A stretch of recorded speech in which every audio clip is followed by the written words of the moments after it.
तुम्हाला काय त्रास होता 10 वर्षापासून? बीपीचा त्रास होता, दम होता. 10 वर्षापासून हे त्रास होते, हो 10 वर्षापासून होता. त्यामुळे तुम्हाला काय दुसरे त्रास व्हायचे का? जाम त्रास व्हायचा. बाथरूमला गेल्यावर पण त्रास व्हायचा, बसाय त्रास व्हायचा, चालाय त्रास व्हायचा. मग तुम्ही बरे कसे झाला? मी इथं आल्यापासून मला बरा वाटला. इकडे तुम्ही आल्यापासून तुम्ही बरे झालात.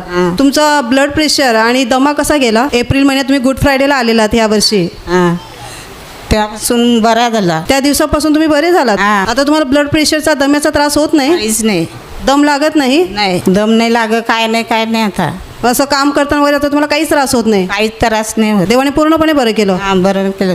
कंबर पण पहिले पक्की दुखायची, वनवायला पण नाही होय, बसायला नाही होय, असे कंबर दुखायची जाम. ती कधी बरी झाली? ती पण त्याच्यातच बरी झाली. त्या दिवशीच बरी झाली. हा. आणि आता तुम्हाला वाकायला बसायला जमते? जमते. जरा वाकून दाखवा, पुन्हा वाका, आता बसून दाखवा. असं बसल्यावर त्रास व्हायचा? हां अशी बसायचो मस्त, असे बसायचे? अशी बसायचो. म्हणजे बसायला गेलं तर तुम्ही असे बसायचे, असे सरळ बसू शकत नव्हता मांडी घालून? नाही. आणि आता तुम्ही बसू शकता?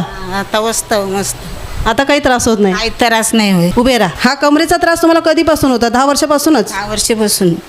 आणि 10 वर्षाचा कमरेचा, ब्लड प्रेशरचा आणि दम्याचा त्रास तुमचा गुड फ्रायडेच्या दिवशी निघून गेला. प्रमाणे त्या दिवशी तुम्हाला तिन्ही त्रासातून बरं केलं. हो.